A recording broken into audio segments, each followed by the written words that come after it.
Okay, so this month we're going to talk about some presentation tools. So we'll talk about tools you could use if you want to spice up kind of some of your lesson plans, or a tool that could be used where students could do a presentation. We'll also talk about some ways you could do things like book trailers, and then also just what we call a classroom in action, where it's you could take pictures in your classroom and make a video highlighting what you did throughout the year. So we're going to talk about a couple different tools today that can help you do these things. But before we do that, let's talk a little bit about presentations.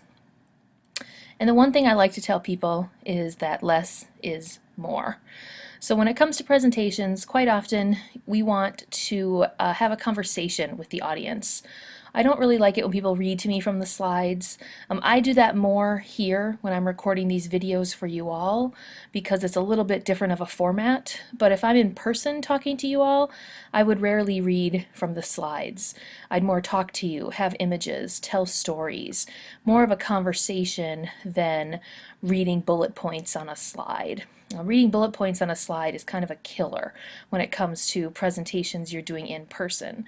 So you want to think about less is more, and less is more in terms of what do you have on the slides. Less is more.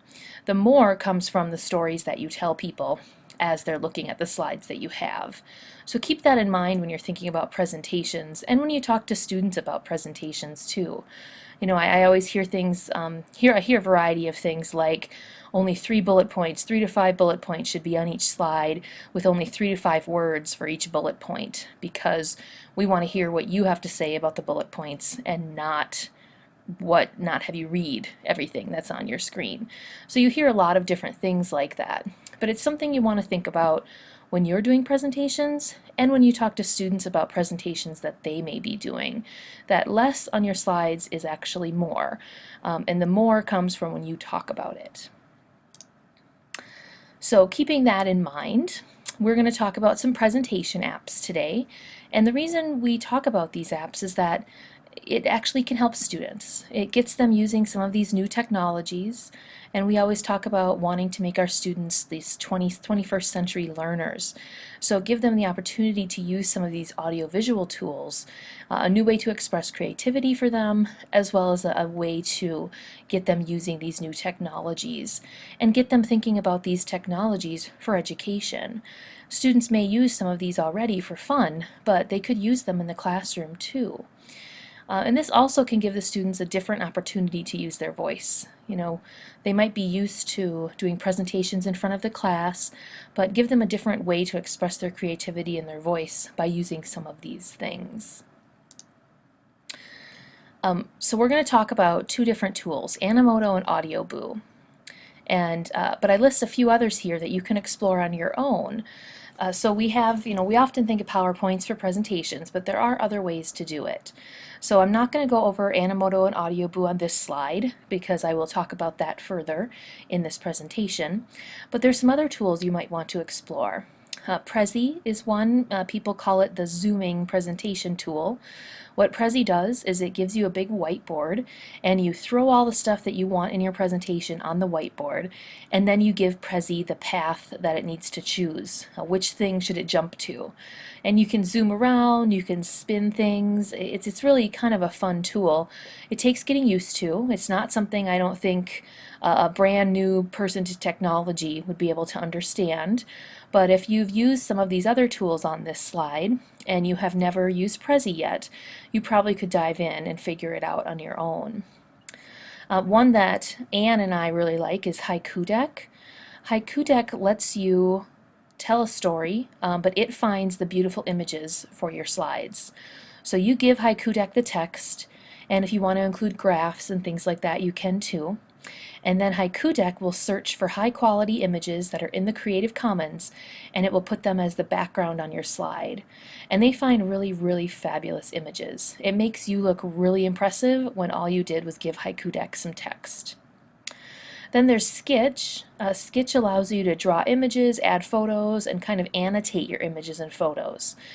So you can put a bunch of different images on Sketch and then annotate and write over top of them and things like that. So Sketch could definitely be used as a presentation tool. And then we talked about Educreations last month, but there's other whiteboard, oh, interactive, I forgot the C in that slide. There's other whiteboard tools that are out there, and one of them is Show Me. Show Me is another tool like Educreations that a lot of people like, so Show Me might be one tool that you'd want to try using. If Educreations wasn't for you, try Show Me and see if you like that one better. So there's different tools out there. And we're going to talk about Animoto and AudioBoo, but you're welcome to try some of these others and share your experiences with some of these other tools out there. There's actually even a lot more than this, so there's a lot of presentation tools you could explore, but these are some of the big ones that are out there that people are using. But first let's talk about AudioBoo. So AudioBoo is something you can use online, or you can use the app. So the app is that green, kind of green-blue colored square in the top right-hand corner. And then the screenshot is from the website.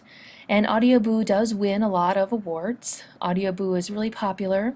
What AudioBoo does is that it takes your pictures or video and it puts them together in a great slideshow with music in the background, and it moves the images around really interestingly.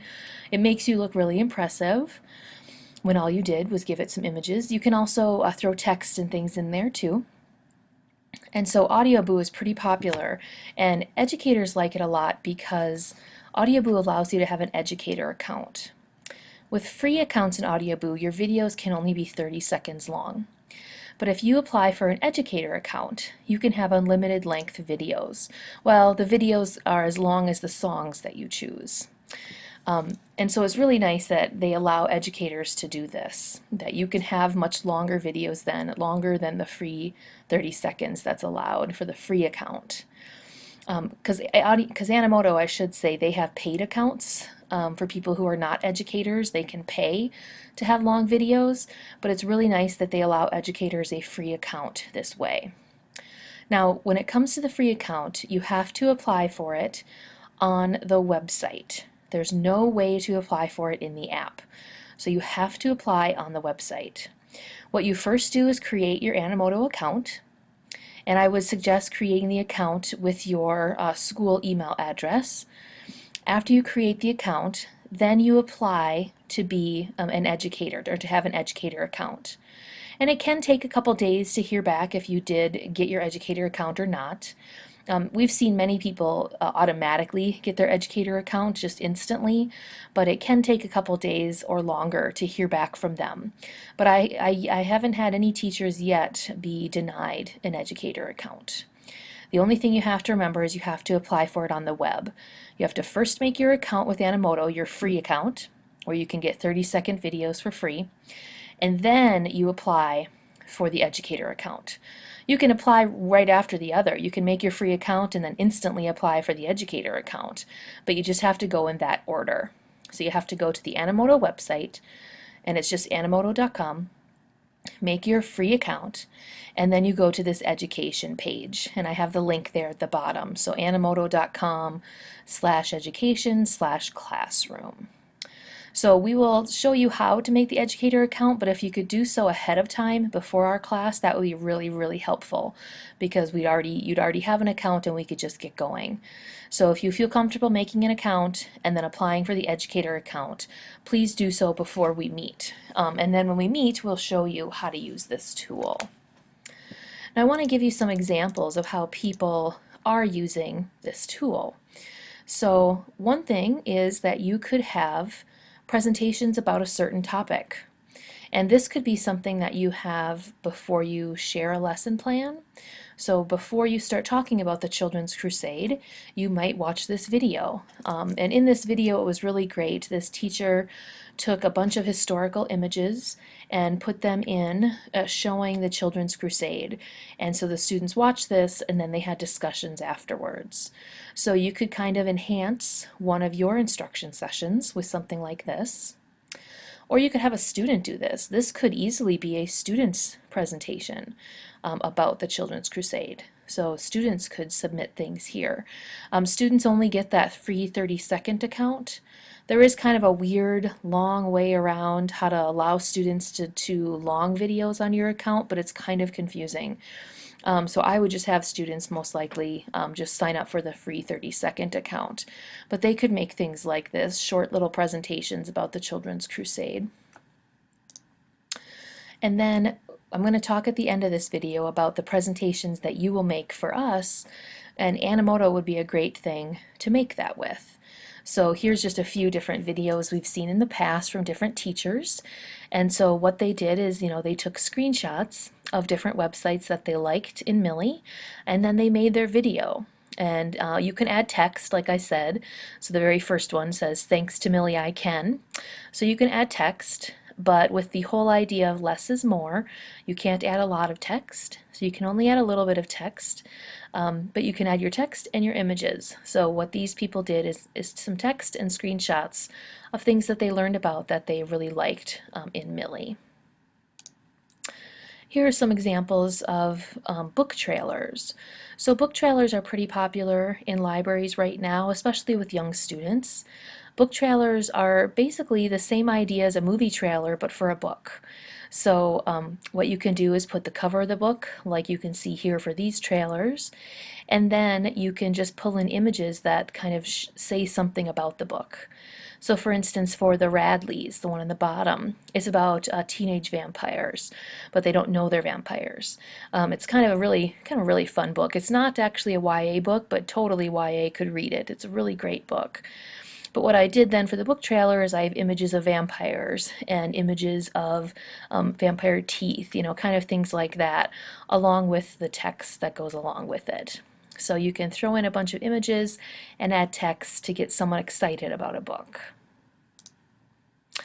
And then I see this a lot with teachers, is that, you can take pictures throughout the year in your classroom and then have kind of a classroom video at the end of the year. So have a video that just shows all the images you took throughout the year, and you could then share the video with parents, with the school, with the students. It's just kind of a nice little video yearbook, if you will, of your classroom. So those are some different ways that people are using Animoto.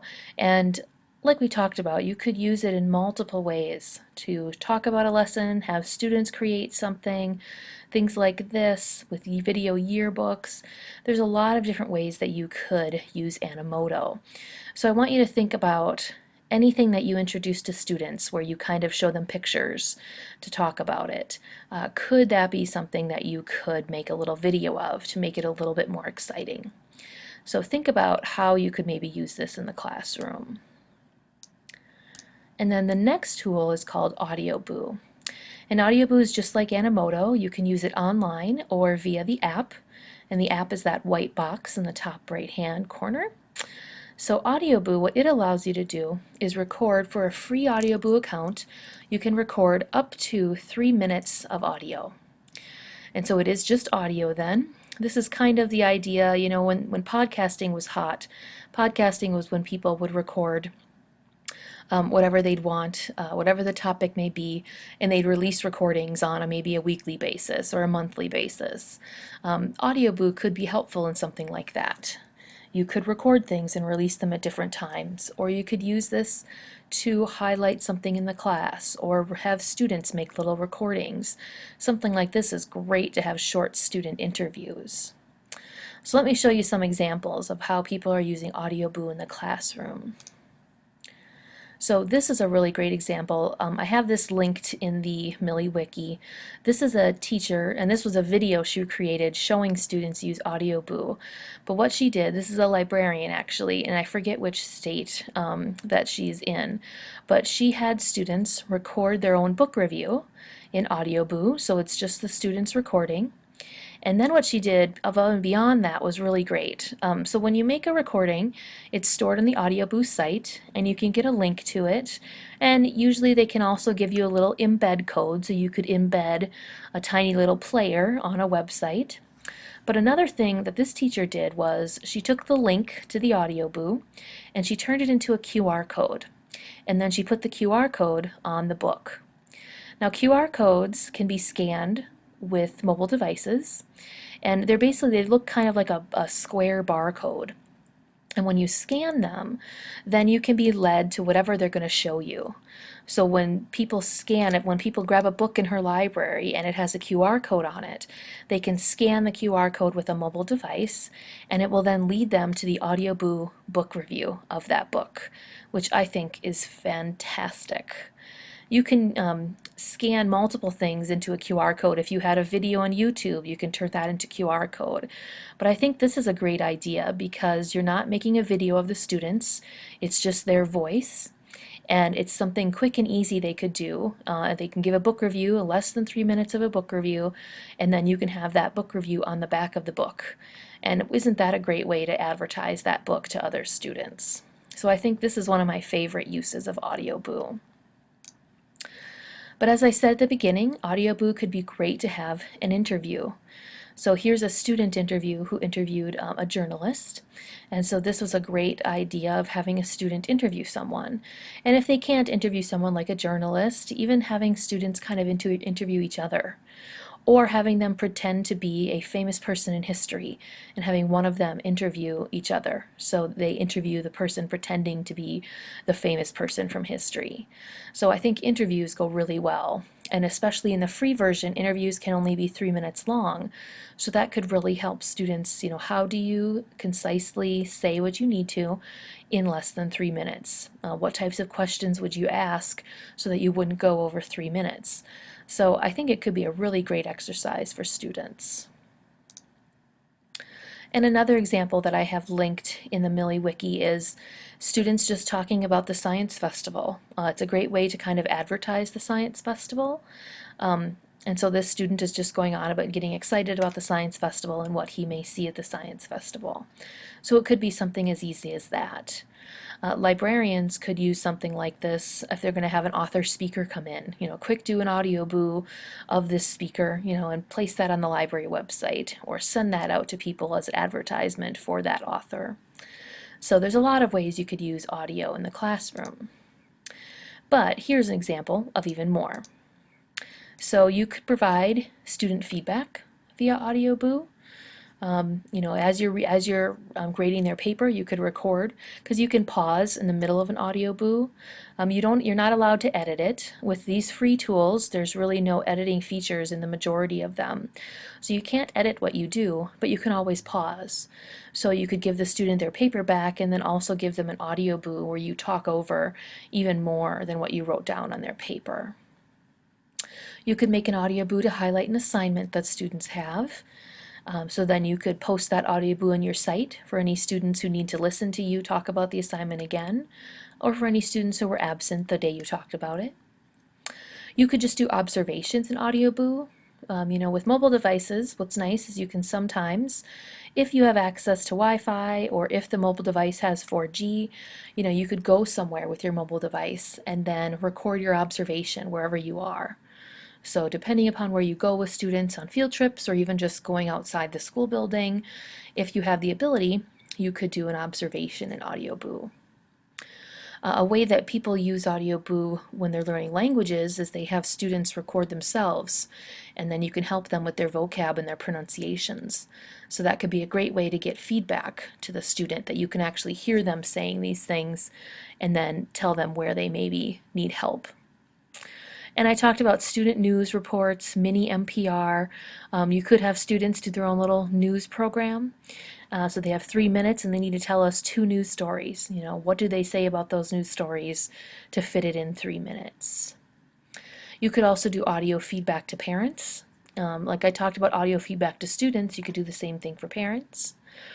But I want you to think of, what else is in your classroom? Is there a report done to your classroom? Are there presentations students do in your classroom that could be done in audio? That could be an audio recording?